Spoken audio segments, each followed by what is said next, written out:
Tere jälle, Jaan puhkab vahepeal, nüüd jälle mina võtsin soojendustressid maha, tulin tagasi ja natukene vaatame sinna meie katsetatud tehisaru mudeli sisse, et kuidas ta siis hakkama sai.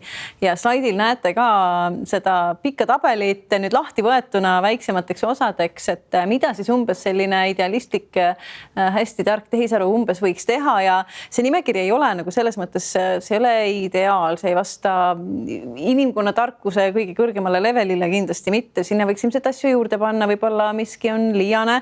Kuigi ma arvan, et väga ülearune miski ei ole.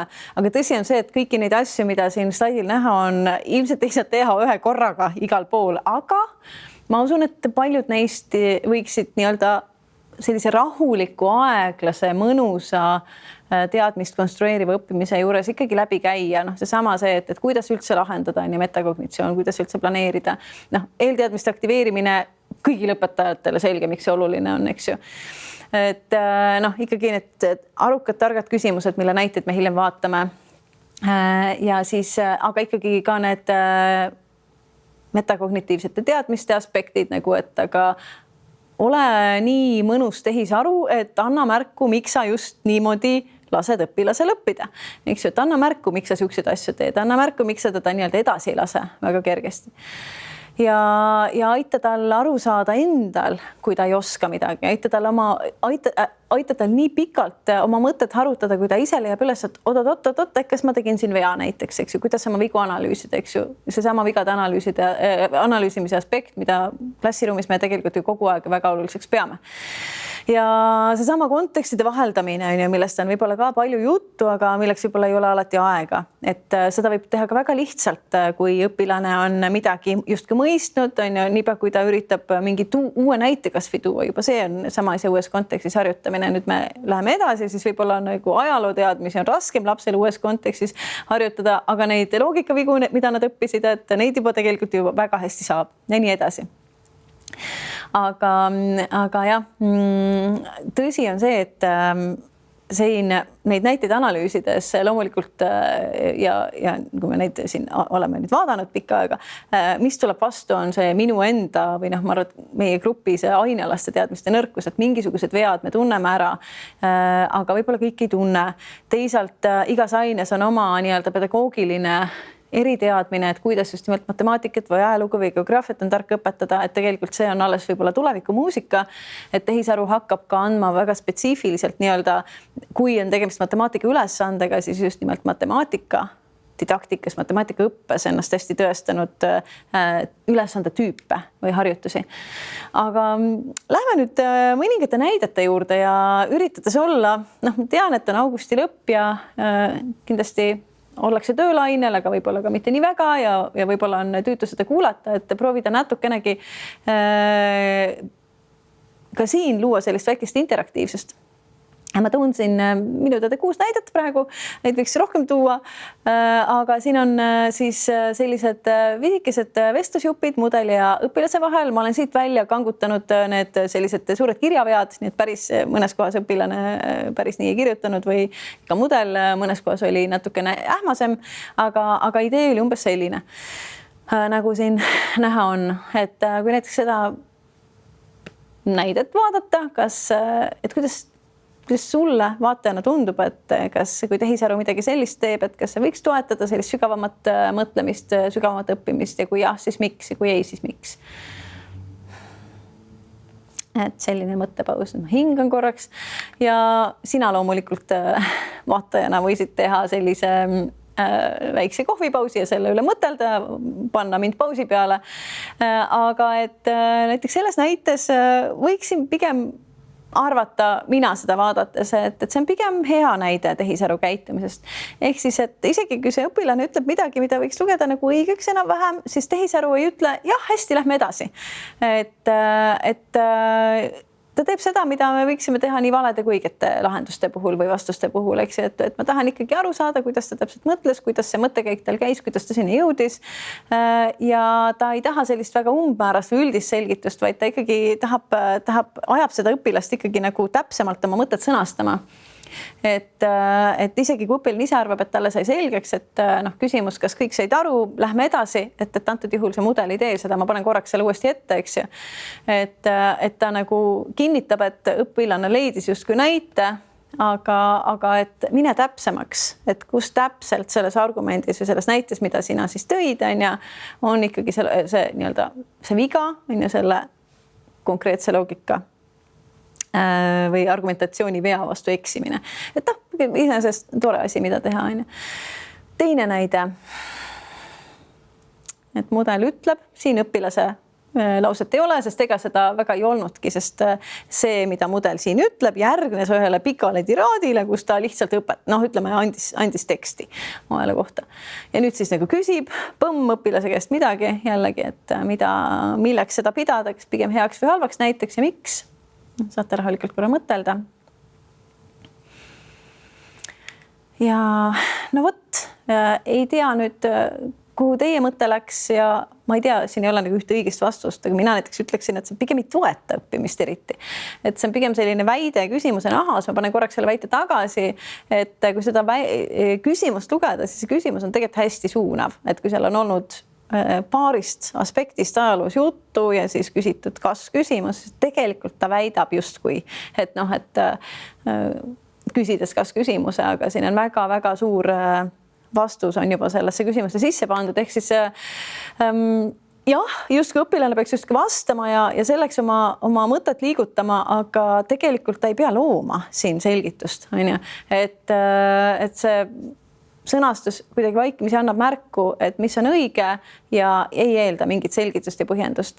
Ja loomulikult võib olla olukord, kus on seesama küsimus, mis siin on näha, on ju, et kas sa arvad, et see või too ja siis palub selgitust. Antud juhul mudel ei palunud, et meil on sellised näited ka, kus mudel küsib nii-öelda natuke halva küsimuse või sellist pinnapealse küsimuse, aga siis ikkagi läheb edasi. Nii et kas küsimused on väga adekvaatsed, kui need jätkuvad, nagu te näete, ka minu enda poolt on ekraanile pandud paksus kirjas kas küsimus. Aga et see kas küsimus, me ei peaks seal lõpetama, me ei peaks seal seisma jääma. See on pikem näide. Siin on lihtsalt selleks, et see mudeli lause oleks arusaadav või et mida see mudel tegi, et siis on natuke seda pikemalt lahti kirjutatud.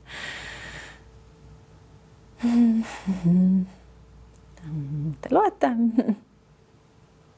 Et aga siis küsimus on, et kas see on arukas mudeli käitumine või vähe arukas.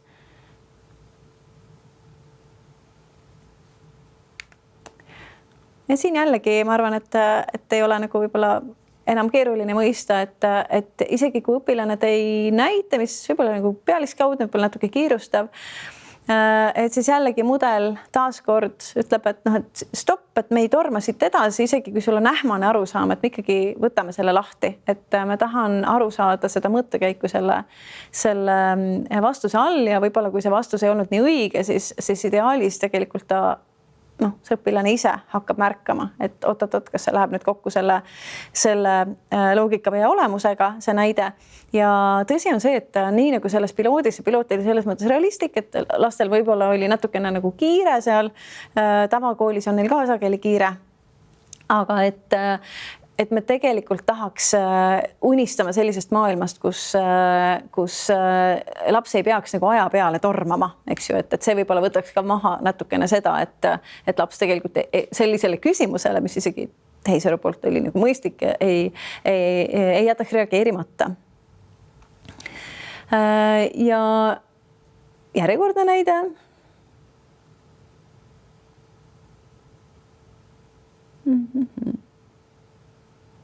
Et vahelduseks jälle ajalugu. Ja siis ei tea, mida teie praegu arvasite. Et siin jällegi võiks tunduda, et siin nagu ma lähen korraks jälle tagasi, et siin on nagu võib-olla ette antud palju, aga tegelikult see küsimus ise on üsna sügavale suunav, eks ju, et miks just need sündmused või ettevõtmised, üritused olid nii olulised siis selleks, et eestlastel tekkis selline oma identiteedi, oma rahvustunde tunne või rahvustunne, et see üldse tekkis.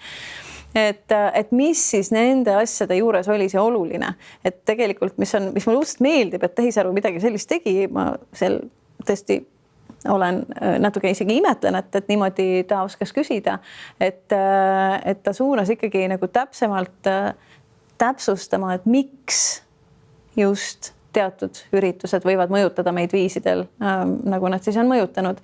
Ja antud näite puhul oli jutt ka laulupeost, eks ju, et laulupidu ka tänaseni töötab hästi rahvustunde tekitamisel, aga et võib-olla ma pole isegi kindel, kas kui õpilane siis selle üle järele mõtleb ja midagi leiab, et kas isegi tehisaru oskaks seda vastust analüüsida, aga tähtis on, et ta suunab niimoodi sügavuti mõtlema, et miks mingid asjad on tähtsamad kui mingisugused teised asjad rahvustunde loomisel.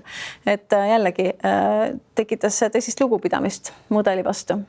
Aga üldiselt suures pildis mitte kõik küsimused ei olnud nii head, aga ma olen siia välja noppinud just sellised, kus sellist mõnusat mõtlemist esines.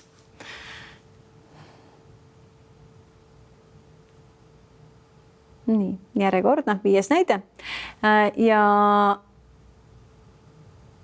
jällegi, olles öelnud, et kas küsimused ei meeldi mulle, aga antud juhul kas küsimus on väga hea küsimuse sees, eks ju. Et kas oskad tuua näite, kus seda tüüpi viga uuesti võiks esineda, ehk siis, et jällegi seesama tabelis toodud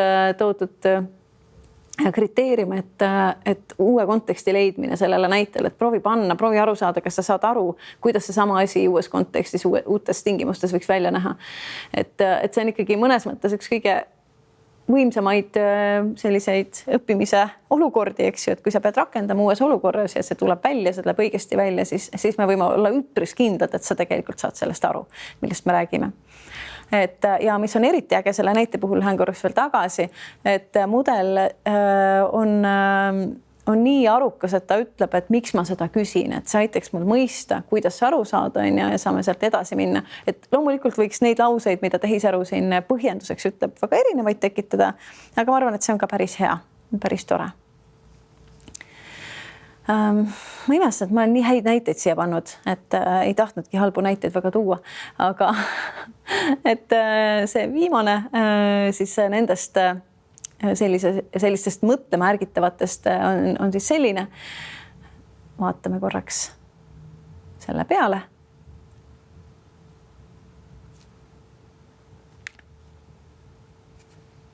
Et jälle, et mida see mudel siin jälle teeb, eks ju, et ta suunab järele mõtlema sügavuti, et ma mitte lihtsalt ei õpi mingit printsiipi justkui ära, mis selle antud loogikavea, mis see Monte Carlo loogikaviga puhul võiks olla väga lihtne ja me tegelikult õpilaste nagu üldkäitumistest seda üsna palju nägime, et ahah, see on umbes see, lähme edasi, ahah, see on umbes selline asi, lähme edasi. Aga tegelikult, et aru saada näiteks antud juhul sellisest tõenäosustest, eks ju, et oleks vaja ikkagi natukene mõtelda seda enda omaks, eks ju. Jällegi mudel andis ülesande, mis mõnes mõttes annab ette väga palju, ta annab ette väga palju tingimusi, aga see ei tee ülesannet lihtsaks, eks ju. Et kui me siin enne kogu aeg ütlesime, et mudel ei anna vastust, eks ju, see ei tähenda seda, et mudel lihtsalt kogu aeg küsib, et seleta mulle midagi väga üldist, et mudel ei pea olema selleks ähmane, ta võib olla väga konkreetne, ta võib sinna küsimusse panna juba väga palju infot sisse. Aga see ülesanne võib sellegipoolest olla päris keeruline. Ma lähen hästi korraks tagasi, enne kui ma lähen edasi, nagu te näete, kohe edasi läheb motivatsiooni teema, aga ma hästi korraks lähen slaididel tagasi selle tabeli tüki juurde. Ja lihtsalt juhin tähelepanu, et nagu näha, siis kõik need alapunktid, mis selles tabelis on, et kõigi kohta meil tegelikult näiteid ei ole ja see tulebki sellest, et ega neid ei tulnud ka nii palju, et üsnagi kuidas öelda, sellise formaadi ümber tiirlesid need head näited, aga miks ma ei saa tuua teisi näiteid, mitte sellepärast, et oleks olnud isegi halvad, vaid et ega neid väga nagu võib-olla tingimata ei olnudki. Näiteks ei andnud kordagi piloodi jooksul mudel märku, et vead või see segadus sattumine või pingutus on nagu, see on okei, see on õppimise väga okei osa, see on õppimisele tegelikult kasulik, et sellist asja näiteks ei olnudki, ei saanudki väga näidet tuua. Ja siis võib-olla sellist uue konteksti ise pakkumist oli ka vähe, aga tegelikult see, kui ta ärgitab õpilast uut konteksti leidma, see ongi isegi võib-olla parem. Samamoodi sellist õpilaste eelteadmiste aktiveerimist, seda esines, aga mitte ka liiga palju. Ülesande planeerimisele suunamist, praktiliselt 0 ja nii edasi. Et tegelikult ja mida siis näiteks esines, mis mul ajas uused harja punaseks, see oligi raske töö, ma pole ka vihane, aga eks see läks üle hetkel. Tänaseks on üle läinud, et ikkagi õpilased vastasid ka aeg-ajalt, ütlesid midagi vale ja kusjuures isegi mina lõpuni ei ole ju kindel, olemata spetsialist, kes õpilased igal pool midagi päris õiget ütlesid, aga ta ikkagi aktsepteeris ka valesid vastuseid ja see ei ole tegelikult ju üldse okei, ja ta ka aktsepteeris, kui õpilane vastas millegagi, mida tehisaru ise oli enne ütelnud. Et ahah, jah, see on õige vastus. Ehk siis, et tegelikult siin on pikk tee minna, et neid aspekte on palju, aga lihtsalt ma ütlen, et tundub, et midagi ta juba oskab, et midagi õppimist toetavat ta täitsa suudab teha. Ja ka nüüd on siis võib-olla väga paljudes kuulajates tekkinud suur küsimus, et aga kui õpilased ikkagi ei võta vedu, mida me ka piloodis nägime, et nad ei võta vedu sellepärast, et nende eesmärk ei ole siin ise mõtelda, nende eesmärk ei ole tegelikult õppida. Ja me siin selles koolituses ei tee tohutult põhjaliku motivatsiooni toetamise ülevaadet. Selleks on järgnevad õppeaastad, kus me saame jälle ja jälle mõtelda selle peale, et kuidas kogu see kooli kontekst muuta selliseks, et see mõtlemisena on õpilastele turvaline, mõnus ja see on just nimelt see, millele nad aega saavad koolis võtta. Ja et me võib-olla ei mõtleks ka sisimas vaikimisi nii, et aga pole mõtet, sest osad neist niikuinii kunagi ei huvitu mitte millestki, osad neist kunagi niikuinii ei hakka sellistele küsimustele mõtlema, mida ma siin eelnevates näidetes nagu tehisaru poolt sõnastatuna välja tõin.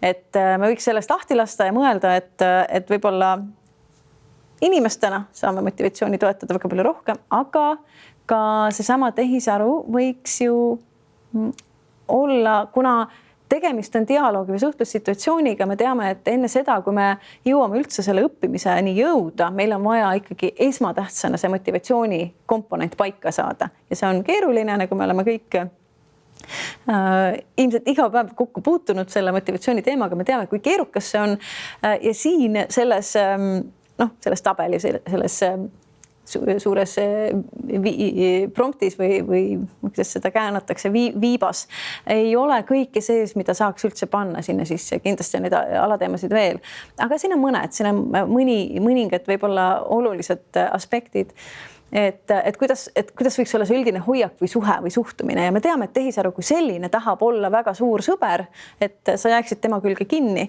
aga see suur sõber saab olla ka selline, kes tegelikult küll reageerib, aktsepteerib emotsiooni ja nii edasi, aga samas teeb ka tegevusi, mis on sulle kasulikud, nagu hea lapsevanem, eks ju.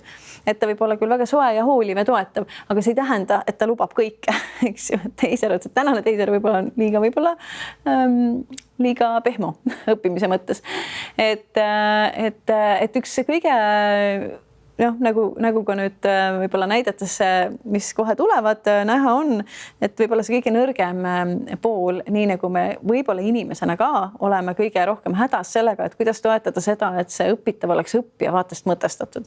Et enamasti, mida me teeme, kui keegi küsib küsimuse või tahab midagi õppida, siis me ütleme, et hea küll, hakkame pihta, aga me ei tee seda pausi, et mõelda, et aga miks sa seda üldse õpid või et aga mõtleme korra selle üle, et miks see oluline on, miks seda teadma peaks või mis on see sinu isiklik, mõnes mõttes sinu isiklik põhjus seda õppida. See põhjus ei pea olema teatavasti alati huvi, vaid see võib olla ka lihtsalt tunne, et see asi on vajalik või väärtuslik, mitte tingimata huvitav. Ja nagu me siin selle slaidi peal näeme, siis mis on tore iseenesest on see, et teatud asjad, mis toetavad seda teadmise tekkimist, toetavad tegelikult ka motivatsiooni. Siis sama asi, et kas tehisarut päriselt huvitab, kuidas sa mõtlesid, on ju, või ka nii-öelda inimesest õpetajad, kes tegelikult huvitab teda või mitte. Et see on ka üks asi, mis ajapuudusel jääb meie tegevusest sageli välja, jääb ka tehisarul välja, aga siin on natukene võib-olla juba häid näiteid ka ja mida sa kuulajana võid korraks ka nüüd mõtelda, omaette, et kas on mingeid asju, mida selles tabelis ei ole, mis peaksid siin kindlasti olema ja tegelikult neid on teooriate kaupa on neid asju, mida me tegelikult ei ole jõudnud siia veel panna, aga kas nüüd need näited, mis tulevad, et mis nendes võib-olla puudu jääb, et need võib-olla on ka teatud aspektid ümber keerlevad, aga midagi need võib-olla jälle teevad vähem.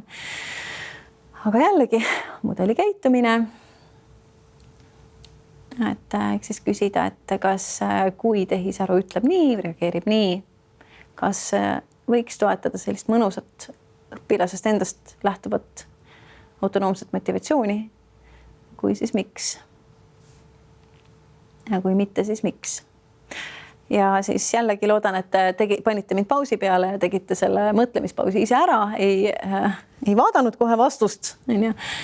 Aga siin on võib-olla minnes tagasi, et siis ma lausa küsiksin ise, et millist suhtumist see teine lause väljendab õpilase suhtes, et mis nendest sündmustest sind kõige rohkem üllatab või huvitab. Et tegelikult ta eeldab, et sellel õpilasel on huvi ajaloo vastu. Minust see on ilus eeldus. ja mõnes mõttes see on selline, loomulikult võib õpilane vastata, mind ei huvita mitte miski, et unusta ära, anna mulle vastus. Aga me oleme alati motivatsiooni toetamises, me oleme kusagil, me oleme algusjärgus, eks ju. Et on ka neid, kellel on huvi, on ka neid, kellel tegelikult see mõte, et oota, minu nii-öelda huvid, minu eelteadmised on korraks fookuses, ta küsis midagi minu kohta. Me tegelikult tahame inimesena alati, et huvitutaks meist ja pöörataks meile tähelepanu. Ja õppimise puhul see on üks väga suur ja oluline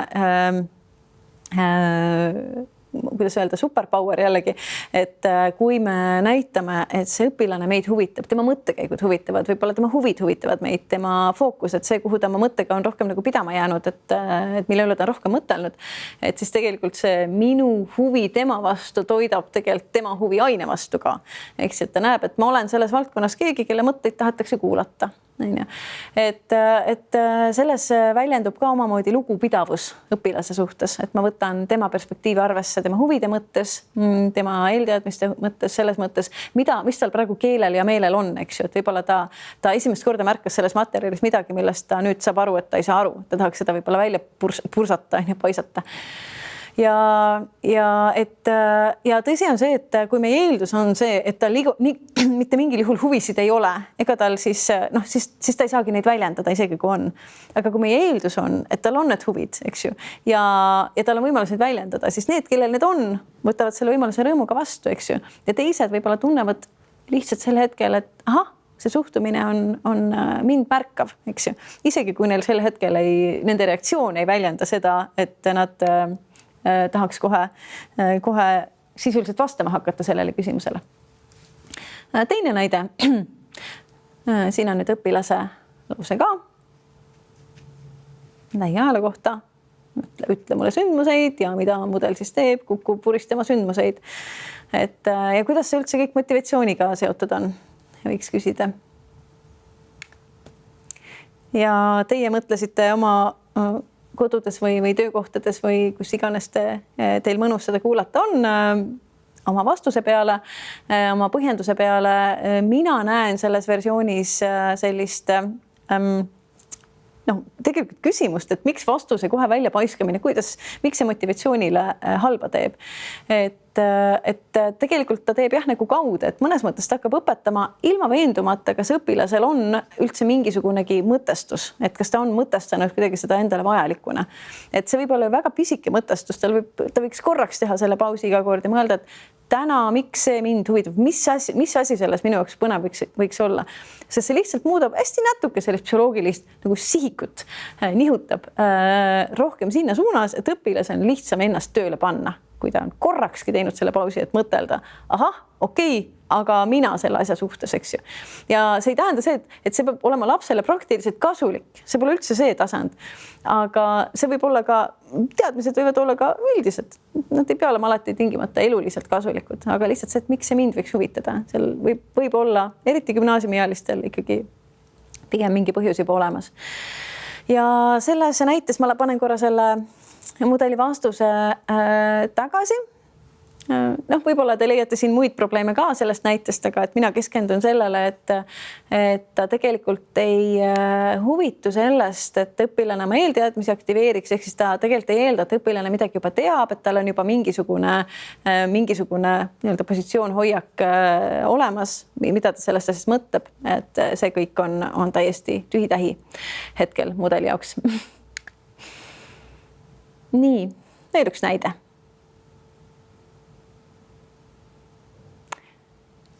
Ilmselt on mu näostki näha, et minu arust oli see kohutavalt nunnu ja kohutavalt vahva, et mudel ütles, et pea nüüd hoogu, ära torma, et alustame sellest, et saame aru, mida siin üldse teha tuleb, et miks sa seda, ja mulle väga meeldib see sõnastus, et mis on sinu arvates selle ülesande peamine eesmärk. Mulle natuke vähem meeldib lause, mida sa pead tegema, aga olgu, las ta siis olla seal.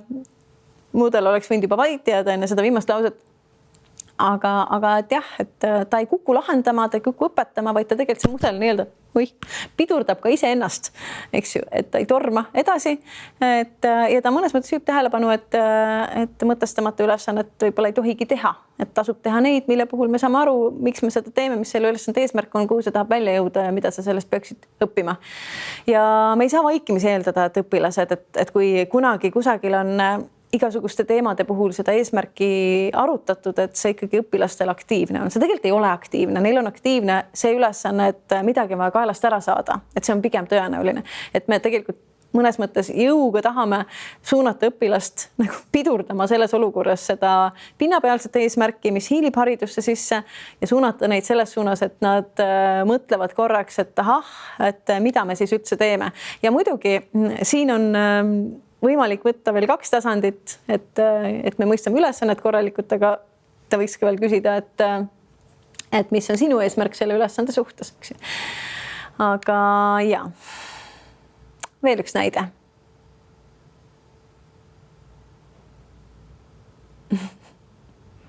Siin on siis ka dialoog.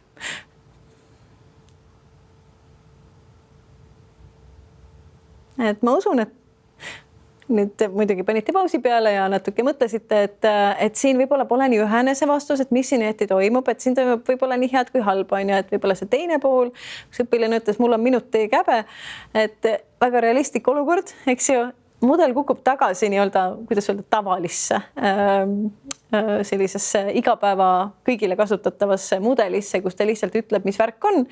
Aga kui siis vaatad seda esimest lauset, kui ta alustas idealistina, et siis ta teeb tegelikult midagi muud, eks ju, et teda huvitab taaskord see õpilase mõttekäik, eks ju, ta suunab teda ise lahendama, aga ta tahab ka just teada, et mida sina arvad, et ma tahan teada, mis sina arvad. Ja mulle tegelikult meeldib see sõnastus ka, et mis võiks olla selle vea olemus ja kuidas ta võiks avalduda ja proovi seda lühidalt kirjeldada. Mis mulle ei meeldi siin ja mis seostub sellega, mida Jaan rääkis natuke varem, et minu arust see väga ilus küsimuste jada on ikkagi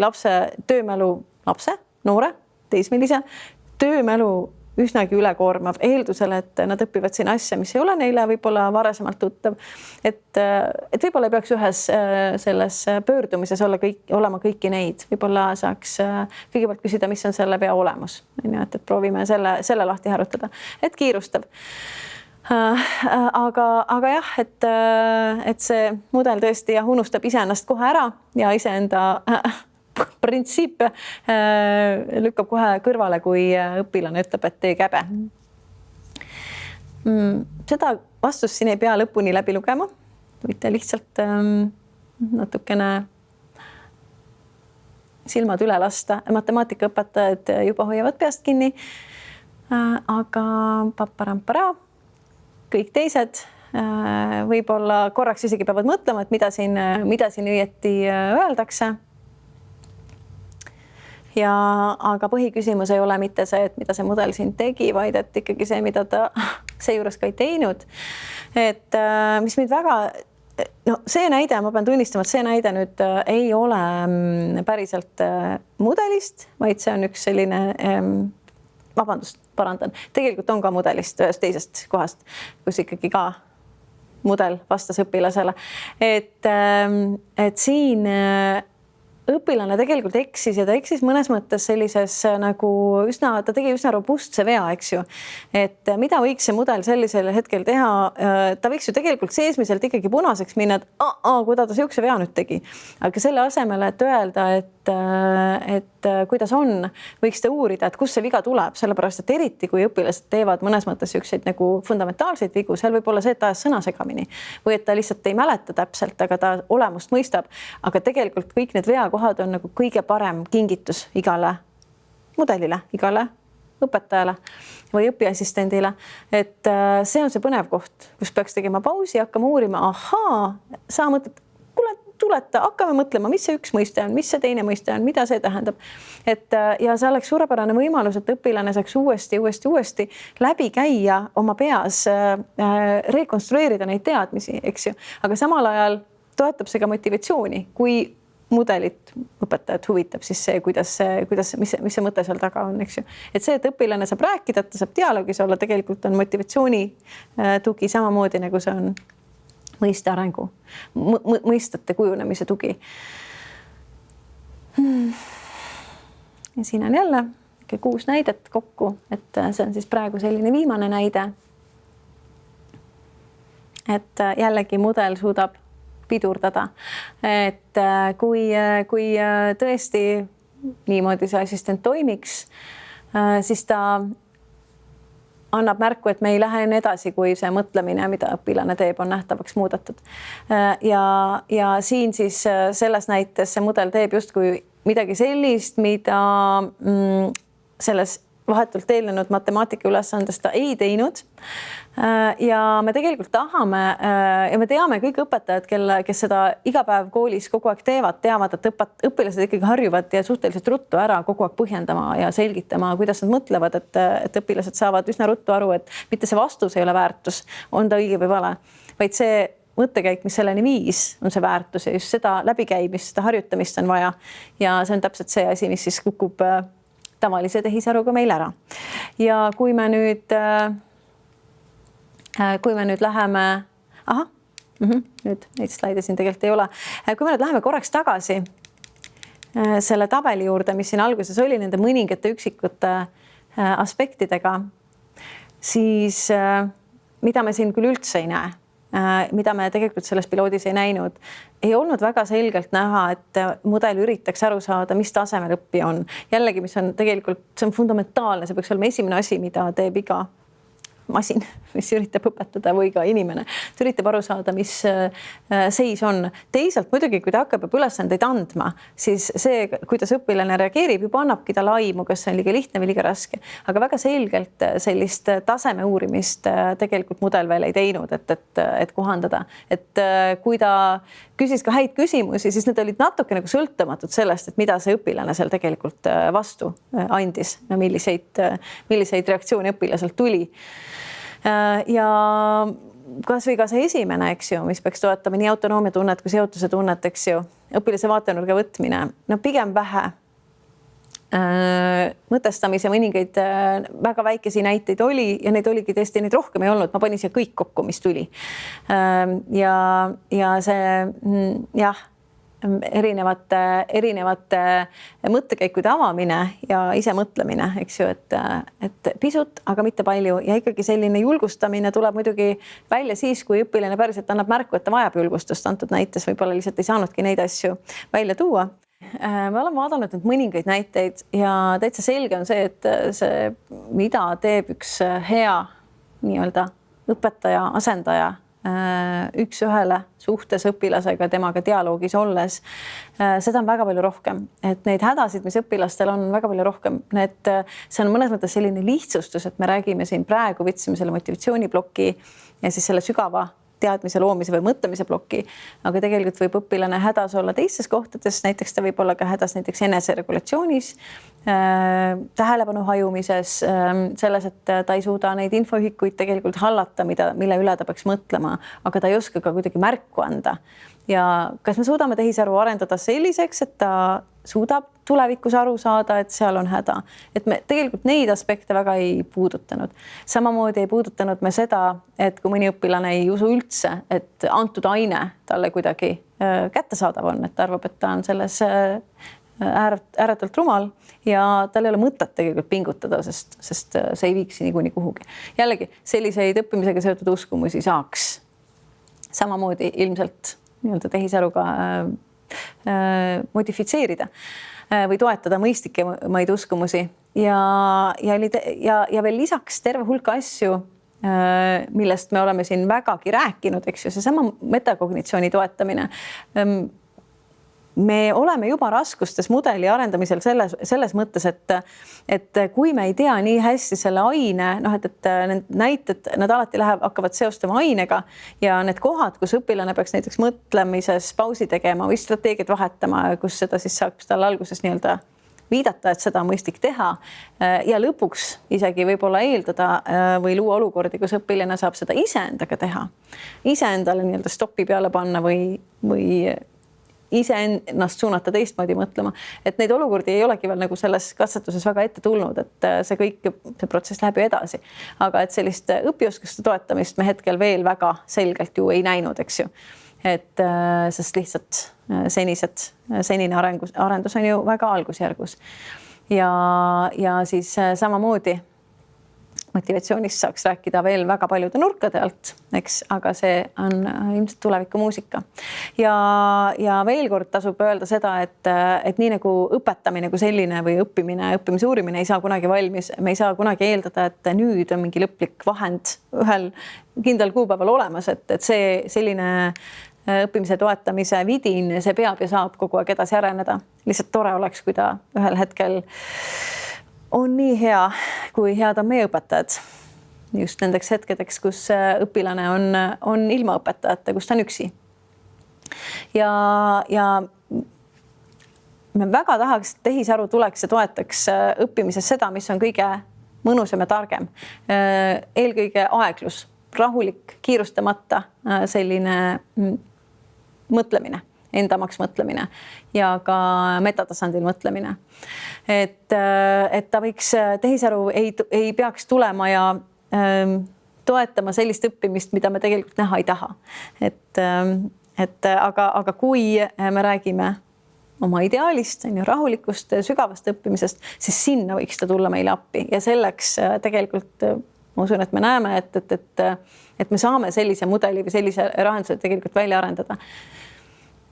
Aga et kooli või kogu meie võib-olla ka ühiskonna või haridussüsteemi rolliks jääb ikkagi see, et see õpilane päriselt julgeb ja tahab hakata neid raskeid tegevusi tegema ka siis, kui seda kooli struktuuri tal ümber ei ole.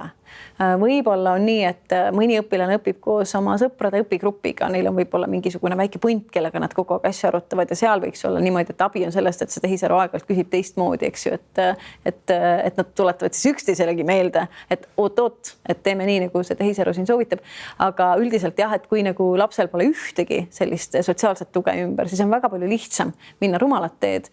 Me tahaksime siis, et see sootsiumi või ümbritsevate inimeste tugi, mis on siis koolis, aga ka kodus, oleks ikkagi nii palju head, et õpilane koos tehisaruga hakkaks võtma rohkem nii-öelda sellist pingutavat ülesannet endale ette. Et karta on, et väga idealistlik tehisaru, kui õppimine on jätkuvalt väga kiirustav või siis mõnes olukorras ka nagu tõesti piisavat süvenemist mitte võimaldav või pinnaline, et siis mudel on tüütu õpilase jaoks ja seda ei kasutata. Ja üks aspekt, millest tundub imelik siin rääkida isegi natukene, see on tagasiside ja hindamine, et tegelikult õpilane teeb tehisaruga seda, mida ta arvab, et talt koolis oodatakse. Et kui talt oodatakse koolis mõnes mõttes sellised võib-olla veatuid kirjatükke, mis tingimata alati, ja me teame, kui me teeme need tehisaruga, siis need ei peegelda seda mõtlemise arengut seal taga või seda uue teadmise loomist seal taga. Aga et kui me hindame seda ja kui me hindame seda veel ka viisidel, mis võib tekitada lastes üsna palju ärevust ja sellist võrdlemise tunnet teiste lastega ja